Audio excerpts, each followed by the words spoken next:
आणि महादेव, कारण दोघं एकमेकाच्या त्या ठिकाणी सहयोग आहे. रात्रंदिवस महादेवाची सेवा भगवान परमात्मा करतात आणि महादेवनं रामाची सेवा.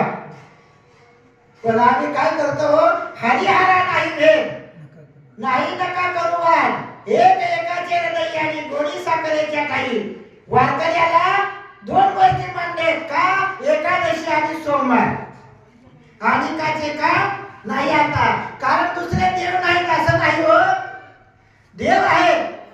पण त्या ठिकाणी घराच्या मध्ये एखाद्या दारामध्ये भिकारी आला तर त्या भिकाऱ्याला घरामधून थोडं धान्य अन्न पदार्थ देण्याचा अधिकार त्या ठिकाणी घरच्या गृहलक्ष्मीला असतो.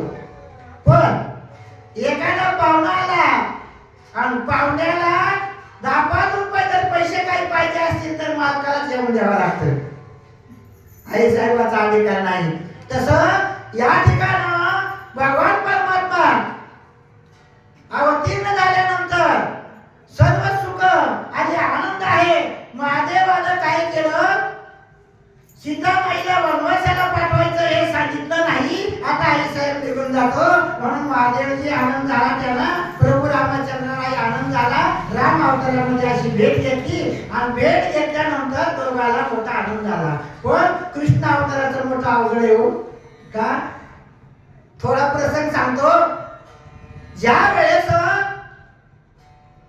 ऐरावण आणि मैरावणानं राम लक्ष्मणाला पाताळामध्ये घेऊन गेले आणि पाताळामध्ये घेऊन गेल्यानंतर मैकावती नगरी हो ऐरावण मैरावणाची, आणि मैकावती नगरीच्या ठिकाणी राम लक्ष्मणाला नेलं. युद्धभूमीच्या ठिकाणी सगळी वानरं घाबरली गेली आणि त्यावेळेस आता कसं करायचं, आता कसं करायचं, हनुमंतानं सगळ्याला शांत केलं आणि हनुमंतानं पाताळ घातलं. पाताळ घातल्यानंतर ज्या वेळेस या मैकावती नगरीमध्ये राम लक्ष्मणाला त्या मैकावती देवीला बळी द्यायचं होतं. आपल्याला माहित आहे ना, बोकडाचा बळी देताना त्याच्या गळ्यात त्या ठिकाणी हार घालायचा, बारक्या लेकराच्या हातात द्यायचं, पुढे वाजत गाजत चालायची, त्या ठिकाणी आराध्याचा तापण होलं. तसं या मैकावती नगरीमध्ये राम लक्ष्मणाला कापण्यासाठी देवीच्या मंदिरामध्ये बळी देण्यासाठी घेऊन चालले होते वाजत गाजत. ऐरावणाची जी बायको आहे ती मैरावणाची बायको चंद्रसेना, ही माडीवरून तिने राम लक्ष्मणाला बघितले. राम लक्ष्मणाला बघितल्यानंतर आता काय करायचं, त्या चंद्रसेनेनं विचार केला. तिचं नाव चंद्रसेना. नवरा असावा तर म्हणजे रामासारखा. ज्या वेळेस युद्ध झालं हनुमंत देवीच्या देवळामध्ये जाऊन बसले आणि देवी घातली मोरीत आणि अन्न बक्षिले बघत तोंड वाचलं. राक्षसानं सारं देवळ त्या ठिकाणी नारळ त्या सगळं देऊन द्यायचे आणि आज आतून देवीने आवाज दिला, मला बळी कापून नाही पाहिजे, जिवंत माझ्यापर्यंत सोडा, मी सगळेच खाऊन टाकणार आहे. आईचं दार उघडलं. हनुमंत महाराज होते त्या ठिकाणी, कारण त्या देवीला उचलून पाळलं घातलं आणि हनुमंत देवीच्या आकारात जाऊन बसलेला हा केलं. थोड वाजल्याबरोबर सगळ्या गावातलं नैवेद्य खायला सुरुवात केली. राम लक्ष्मण आत गेले. आत गेल्यानंतर बोल म्हणजे आता तुम्हाला कोण वाचवेल. आईनं विचारलं. त्याचा आता काय सांगणार, जो जगाचा नियंता भगवान परमात्मा प्रभू रामचंद्र. कारण ज्यानं काय केलं, अवतार तुम्हाला धरा या कारण या राक्षसाचा नायनाट करण्यासाठी अवतार घेतलाय प्रभू रामचंद्रानं. आणि त्याच राक्षसाच्या नगरीमध्ये बळी द्यायचं ठरवलं. आणि आईनं विचारलं, बघा तुम्ही बोला म्हणजे तुमच्या नावाचं नाव, देवाचं नाव द्या. आता रामानं विचारलं. सगळी लोक त्या ठिकाणी घाबरली की राम राम राम राम म्हणजे आता मी कोणाचं नाव घेऊ म्हणले.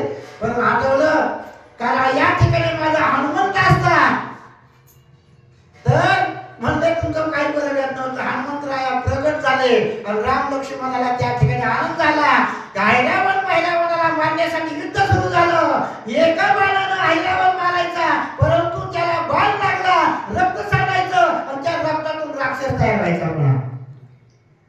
युद्ध झालं, मरायला का त्या राक्षस मरायला तयार नाही. त्यावेळेस हनुमंतरायाने विचार केला. हनुमंताला काय म्हणतात? बुद्धिमत्ता वरिष्ठम. डिग्रे कसा आहे तो? मनोजीवम, मनाच्या वेगाने चालणारा. मारुततुल्य वेगम, वाऱ्यासारखा वेग. इंद्रिय ताब्यात, जिथे इंद्रिय बुद्धिमत्ता वरिष्ठम. इंद्रिय ताब्यात थोडक्यामध्ये सांगतो. रामाला सीतामाईची गाठ घेतली हनुमंतानं आणि माझ्या पाठीवर बसला हाता घेऊन जातो. त्या सीतामाईनं म्हणले, परपुरुषाला स्पर्श केल्यानंतर माझं पातिव्रत्य भंग होईल. आई साहेब, अंजनी मातेला मी जन्मतः ब्रह्मचारी असं अधिकार हनुमंताचा आहे. पण त्यावेळेस हनुमंतरायानं काय केलं? ह्या असणाऱ्या रायरावर तयार होता, त्यांचा कसा काटा निघल हा विचार करण्यासाठी हनुमंतराया चंद्रसेनेच्या महाराज गेले. नमस्कार केला. आई साहेब, तुमच्याकडे आलं, माझं एक मोठं काम आहे.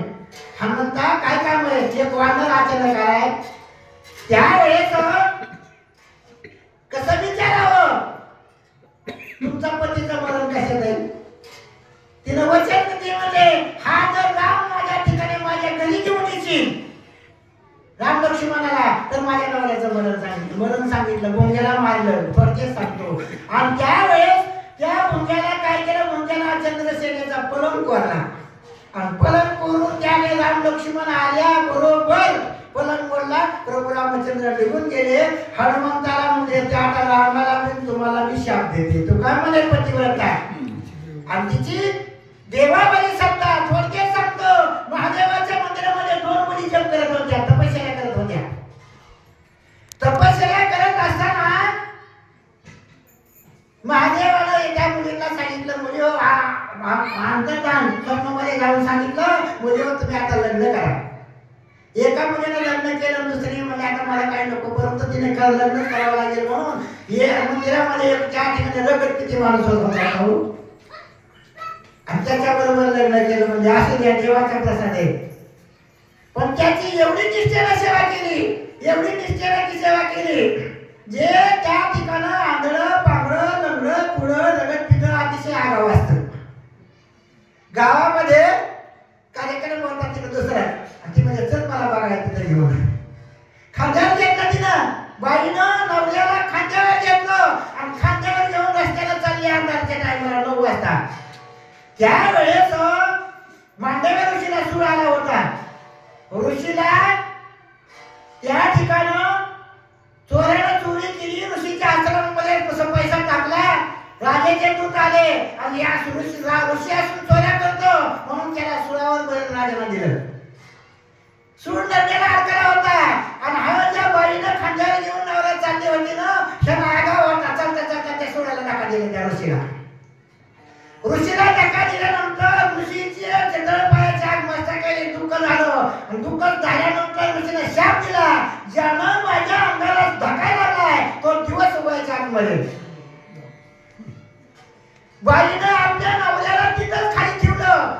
हातात गवळ पाणी होतं, पाणी घेतलं आणि पाणी सोडलं. जर सूर्य उगवला तर म्हणजे या ठिकाणी माझे इतकं वाईट नाही. म्हणजे सूर्य उगवायला तयार नाही. त्यावेळेस सगळ्या देवाला येऊन तिची विनंती केली. आई साहेब ऐकायला तयार नाही. म्हणजे थोडा वेळ तुमचा नवरा मरू द्या आणि लगेच मी जेवण करतो. नाही जमायचं म्हणजे पूर्वीपेक्षा सुंदर करतो. आई साहेबांना कबूल केलं आणि सुंदर सादर देव तुला दिला. एवढा पतिव्रतेचा अधिकार आहे म्हणून तुकामध्ये पतिव्रता आणि तिची देवावरी सत्ता, एवढा अधिकार आहे भगवंतानं. म्हणून त्या ठिकाणं सत्यभामा शाप देईल चंद्रसेना म्हणून सांगितलं. आई साहेब, प्रभू रामचंद्र म्हणजे काहीतरी एकदा तोडगा काढा बाबा म्हणजे. मग काय केलं? त्यानं सांगितलं तोडगा काढतो. या जन्मामध्ये नाही, काही नाही, परंतु पुढे कृष्ण अवतार घेईल आणि कृष्ण अवतार घेतल्यानंतर तू सांगेल ते ऐकेल म्हणून सत्यभामा. कृष्ण अवताराची चंद्रसेना म्हणजे सत्यभामा आहे. सत्यभामेनं काय केलं? नारायण मुनीची स्वारी फिरत फिरत फिरत आली. नारदाचे पाय धरले. नारदा देवा म्हणजे का? म्हणजे काही बायका काय करतात म्हणजे वट सावित्रीच्या पूर्वा दिवशी जन्मोजन्मी हा नवरा मिळावा म्हणून वडाला प्रदक्षिणा घालतात.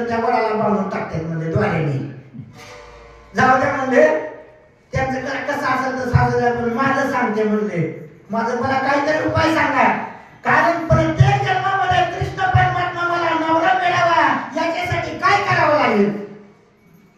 ते नाराजच येतो, कारण कुठं काय करता वेळ नाही. काय म्हणले, ह्या अवतारामध्ये जर तू या कृष्ण अवतारामध्ये नवरा जर लोकांना दान दिला तर तुला जन्मोजन्मी हात नवरा मिळेल.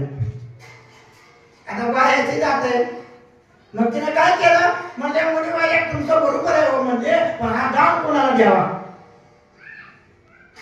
अवदान कोणाला द्यावा. देव द्या कोणी ऐका आला गरज चालवणी देव दलगे साठवणे केलून दरे जागे. म्हणजे पुन्हा कोण घ्यायचंय, म्हणजे कोणीच देवाला घ्यायला तयार नाही. नारदाला सांगितलं, मी म्हणले बामध्ये म्हणले मला द्या दान, मग देऊन टाकलं, संकल्प केला, म्हणजे कृष्ण परमात्मा तुम्हाला दान दिल्यानंतर देवा म्हणजे आता काय करू, माझ्या ताब्यात तुम्ही आहे, हा विना गळ्यात अडकवा आणि ह्या माझ्या पादुका टकोऱ्यावर घ्या, चला म्हणले माझ्या पाठीमागे.